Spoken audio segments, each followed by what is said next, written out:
আসসালামু আলাইকুম এভরিওয়ান। আজকে আমি বানাবো ড্রাগন ফলের জুস। সেটার জন্য প্রথমে ব্লেন্ডারে দিয়ে দিলাম ড্রাগন ফল, চিনি, পরিমাণ মতো চিনি, বিট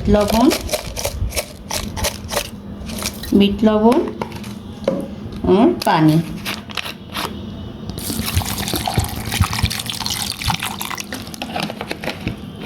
দিয়ে দিচ্ছি বরফ।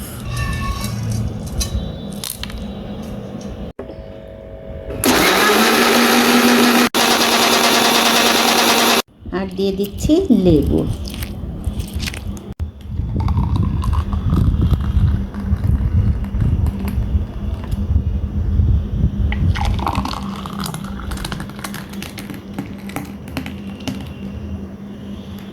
তৈরি হয়ে গেল আমার মজাদার ড্রাগন ফলের জুস।